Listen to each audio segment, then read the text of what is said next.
Assalamualaikum dan salam sejahtera. Kami daripada kumpulan 7 iaitu ISWAM untuk mengupaskan tajuk sudut pandang alternatif dalam psikologi perspektif dari alam Melayu, psikologi Melayu. Saya Khairul Anwar dan ahli-ahli saya kumpulan yang lain ialah Abdul Hakim, Muhammad Rasul, Luqman Hakimin, Muhammad Nazrin dan Zahirul. Sudut pandangan alternatif dalam psikologi perspektif dari alam Melayu, psikologi Melayu. Orang Melayu tidak boleh lepas daripada 3 pengaruh terbesar yang menguasai kepercayaan, tingkah laku mereka dan keputusan mereka. 3 pengaruh tersebut ialah agama lama Melayu Katipayan, gabungkan animisme dan dinamisme. Yang kedua, agama Islam, Hindu dan Buddha. Yang ketiga, pengaruh Barat. 2 jenis kebintangan yang lumrah dari psikologi Melayu. 1. Salah tanggapan, tafsir, faham. Yang kedua, menyimpan dendam.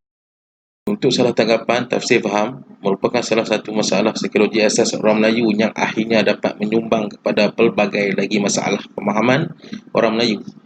Berpunca dari sifat penakut seperti untuk hadapi realiti yang pahit, pentingkan diri seperti timbul fitnah kepada pihak lain, perasan kononnya diri sendiri sentiasa benar dan bersih, eksklusif apabila tidak bergaul dalam lingkungan yang lebih terbuka dan luas, bergosip, kecoh hal yang belum pasti, sensasi tanpa merujuk kepada sumber yang terlibat.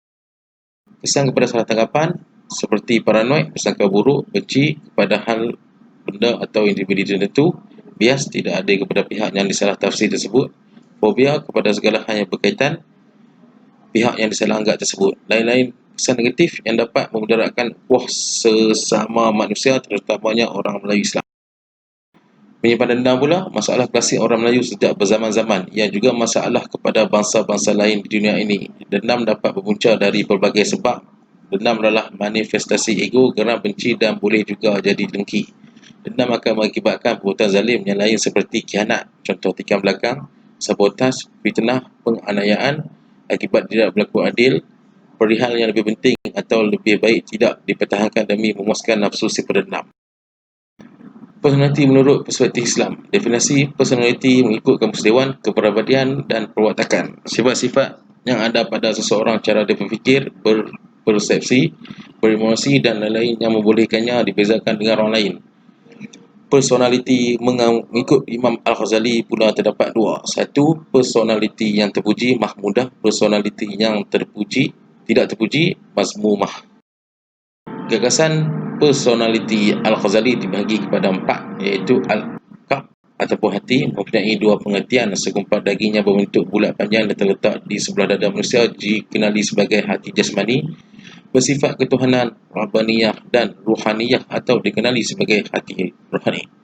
Hati nurani yang menjadi segala pusat keinginan, cita-cita dan kemahuan sama ada untuk melakukan kebajikan atau kemungkaran. Hati nurani ini akan menerima ganjaran atau pembalasan daripada Allah Subhanahu wa ta'ala, sama ada di dunia atau di akhirat. Hati nurani merupakan sebahagian dari roh fitrah yang bersifat dengan sifat ketuhanan, iaitu ciptakan kebenaran, kebaikan dan keadilan. Yang kedua, ruh ataupun roh mempunyai 2 pengertian, iaitu 1. Jisim halus yang bersumberkan dari rongga hati jasmani. Yang kedua, suatu sifat halus manusia yang mengetahui sesuatu. Imam Ghazali menyatakan bahawa roh adalah nyawa yang menghidupkan manusia, haiwan dan tumbuh-tumbuhan.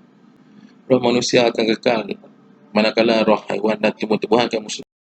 Yang keempat, al-nafs ataupun nafsu, jiwa yang merangkumi kekuatan marah dan syahwat dalam diri manusia, terbahagi pada 3 bahagian. Yang pertama, nafs al-mutmainah. Yang kedua, nafs al-lawamah. Yang ketiga, nafs al-amarah. Dan roh ada al-nafs, iaitu 2 kekuatan yang bertentangan, kekuatan kebaikan dan kekuatan kejahatan. Al-nafs dibahagikan kepada beberapa peringkat seperti al-amarah, al-lawamah dan al-mutmainah. Yang keempat, al-aql ataupun akal merupakan daya berfikir yang berkaitan dengan kebolehan mengetahui sesuatu perkara, merupakan sesuatu yang bersifat dalaman, halus dan indah. Secara fizikal, ia merupakan otak di mana strukturnya sama tetapi dibezakan oleh kuantiti di antara manusia dengan haiwan.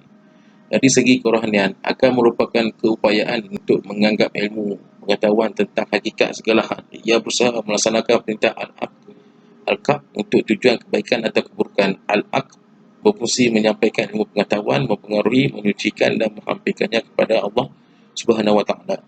Al-Ghazali menyimpulkan bahawa rohanilah yang menguasai jasad, segala panca indera patuh pada perintah rohani, jiwa meminta jasad, jiwa yang berbakti memperoleh kesenangan yang turut dirasai oleh badan atau jasad, dan begitu sebaliknya. Rujukan kami untuk mengupaskan topik yang diberikan oleh Dr. Jamsari, bulan 7 hari Iswam. Sekian, terima kasih.